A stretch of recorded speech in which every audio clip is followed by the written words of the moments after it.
Welcome to my video on replacing the crankshaft seals on your Polaris 2-stroke ATV. The crankshaft seals are important on a 2-stroke because the air, fuel, and oil mixture gets sucked down into the crankcase and then pushed up into the piston. If you have air leaking around the crankshaft seals, then you're going to run lean and eventually burn your piston out. So it's important to do a pressure test or a leak down test periodically.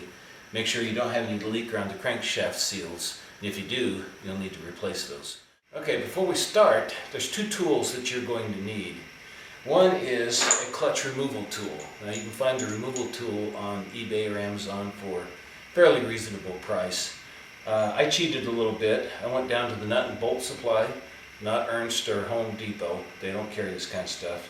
Got a 3/4 inch fine thread bolt, and while I was there, picked up a 5/8 inch bolt and cut the head off. It was 6 inches long, cut the threads off, so I have 4 inches on this rod here, and I slide that in, then use this bolt to pop the clutch off. The other thing you'll need is a flywheel puller.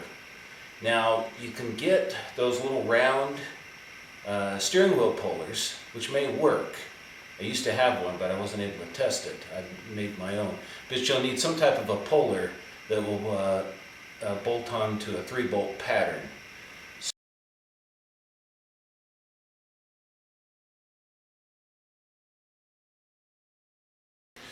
To remove the cover, you'll need a 10mm socket and a ratchet. There's about 6 or 8 bolts all the way around. They're fairly easy to reach except for this bolt right down in here. You can use a swivel socket, or if you undo the rod to the brake, you can move this brake pedal back out of your way in order to get in here and access this bolt.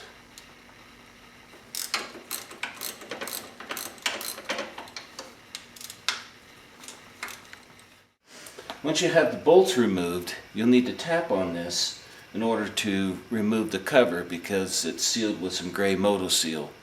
Best way to do this is to remove the seat, remove the air box so that you can get in here at this angle. Now you see on here, both on the 250 and 400 engines, there's a little tab that sticks out, and you can take a large screwdriver or some type of a pry bar or something you can tap on. Take your hammer, tap that a few times to crack that open, and then you can insert your screwdriver and finish prying it apart to remove. Now we come to the fun part, removing the flywheel. First step is to remove this nut. This is a 22mm metric, or you can kind of fake it with a 7/8 inch. It's fairly close. But you will need some type of a breaker bar, either a large 1/2 inch with a socket, or you can use a 3/8 inch with some type of an extension on the breaker bar to give you a little more leverage. Now I've had this nut off before, so it'll be fairly easy to remove, but you typically need to put some type of a screwdriver or something in here to brace this, and then turn. Now see these 2 holes here, you don't want to stick anything down inside there because your stator's behind there and you'll tear it up. So put your tool on there, lock your teeth, and turn it off.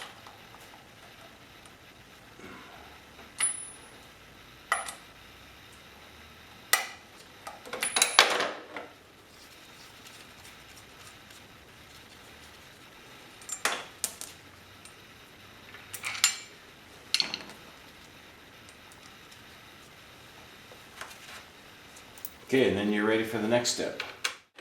Second step is to use a puller to remove the flywheel.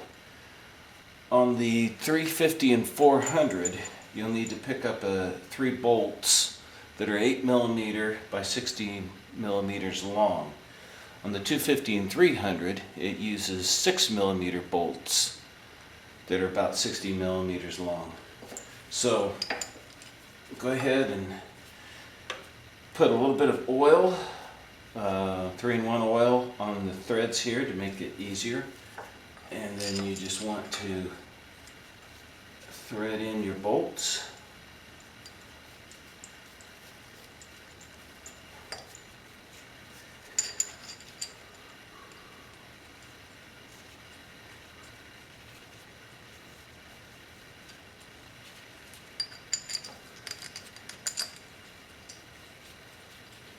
You want to thread them in a little ways so that you get a good grab on the threads. Don't want to be stripping it out. And make them all roughly equal. Now, tighten up the center bolt. Then in my case use a 5/8 inch, but that'll vary. And then start tightening this. You'll need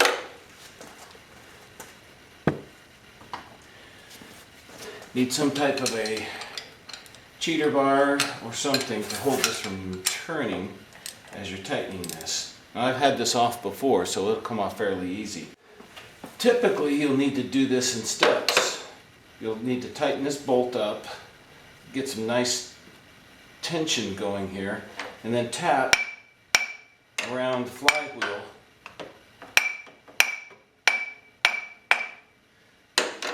and then tighten it a little tighter and go through and do the same thing again. Once you get it loose enough, you just tighten it and the whole assembly will come off.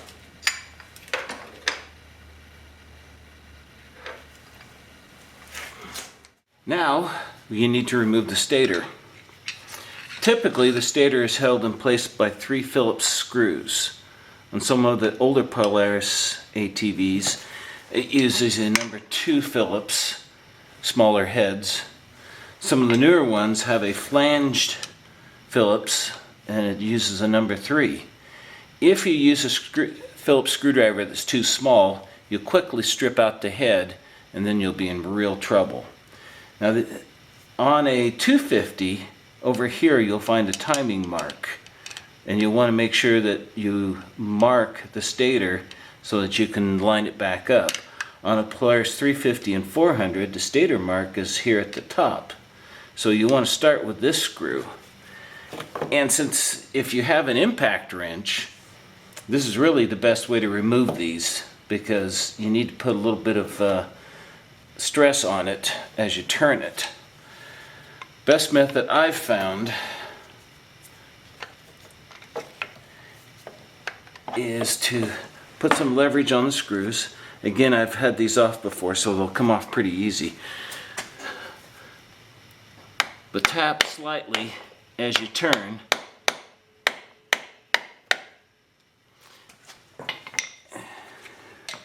Remove this top screw first, at least on the 350-400. Otherwise it's this one you remove first. And make sure your stator marks are lined up. If not, you'll have to make a new mark to show where the stator is supposed to be situated for timing purposes. So go ahead, using the same method,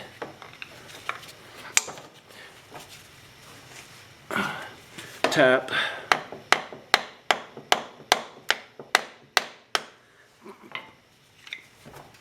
or use your impact wrench to loosen these screws.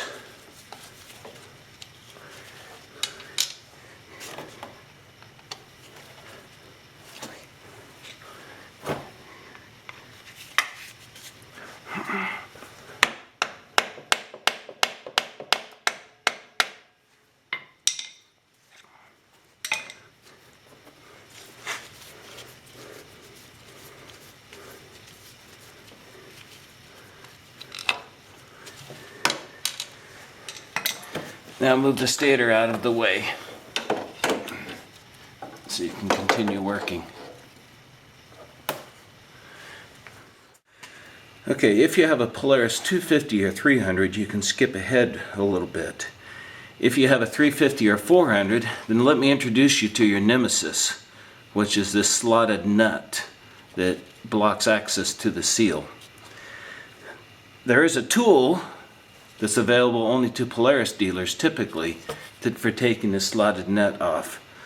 You can, however, purchase the tool for $69.95 at the time this video is being made from rvservicetools.com.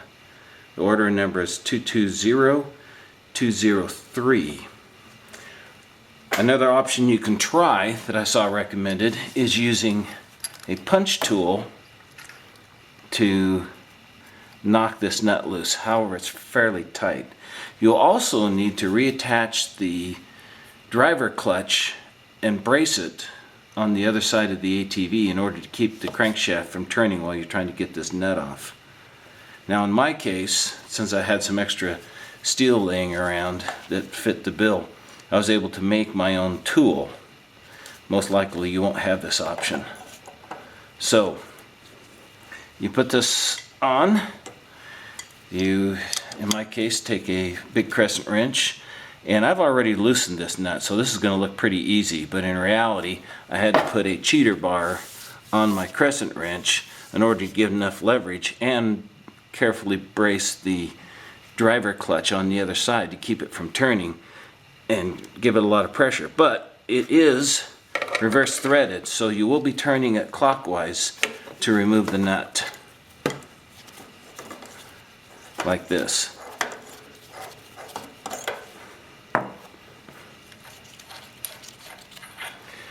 Now you have access to the seal.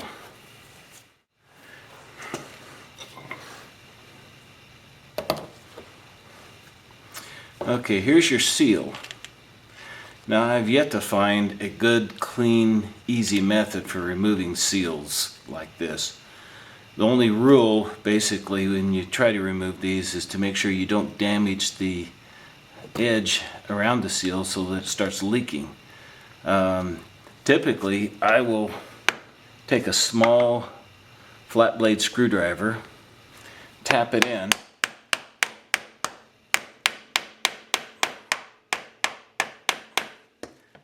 and try to make it penetrate.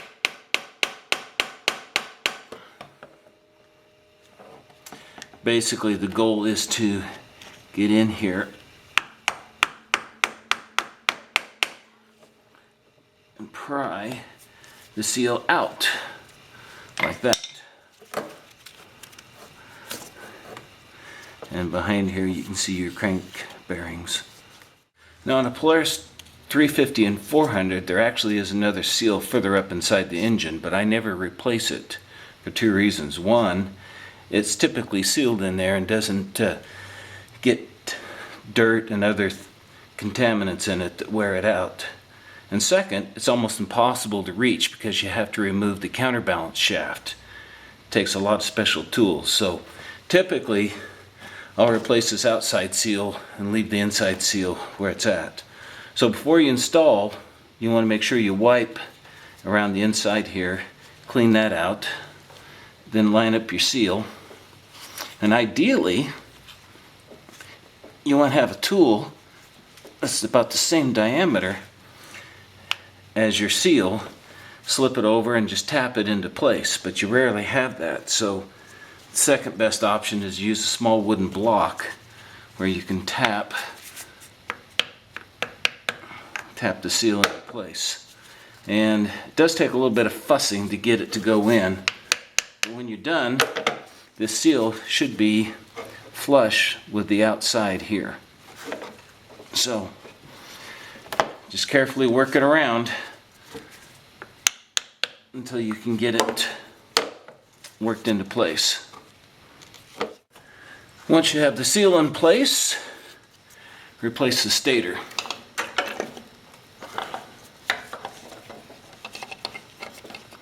Again, you want to look for the timing marks. On a 250 they're here, on a 350 400 they're here, and make sure that's lined up with the mark as you put the screws back in place and tighten them.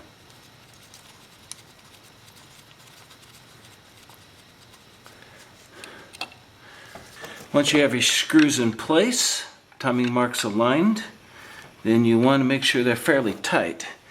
Again, use the reverse process we used before.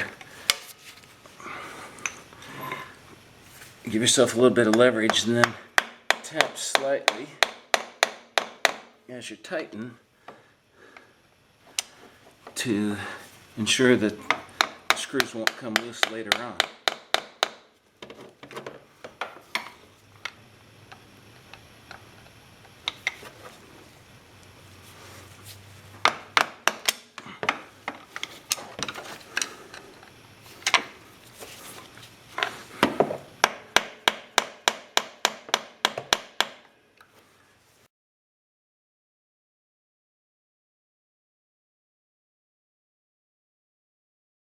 Now, to avoid needless repetition, I'll just recommend that you watch my video on removing the rear plastic from your ATV, and also my video on removing the clutch cover and the clutches from the ATV. So we'll skip ahead.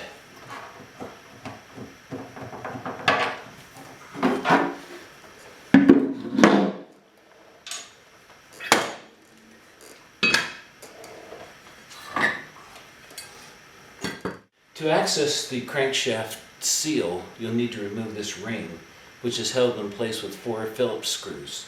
Now, if you have an impact wrench, now's the time to use it, because they're in there pretty tight. If you don't, then you need a number 2 Phillips screwdriver with a little slot in it, so that you can do this. And you'll need a hammer, because it's very easy to strip these out if you don't do it right. So you want to put it in, tap, and slowly apply pressure until it pops loose. Now, I've pre-loosened all of these, so it makes it a little easier for demo purposes, but you want to remove these screws.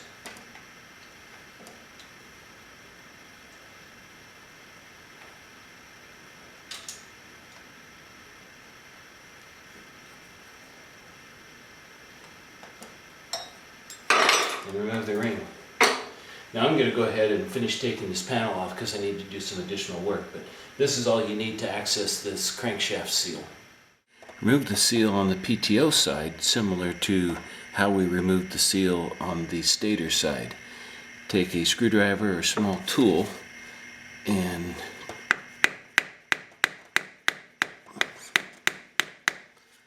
pry the old seal out.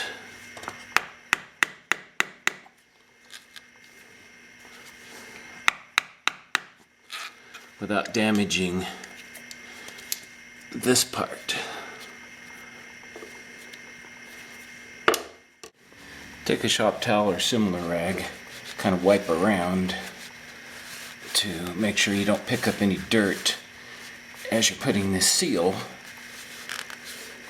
on the crankshaft. Now, slide the seal on.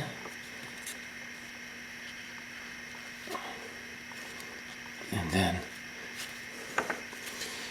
use a block or something similar to tap around and seat the seal.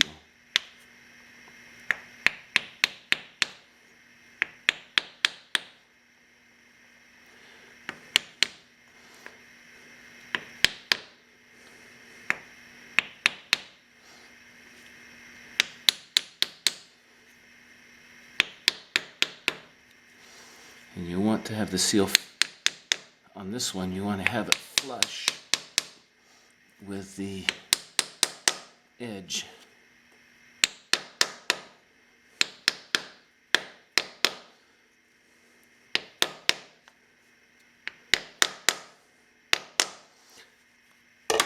Like that.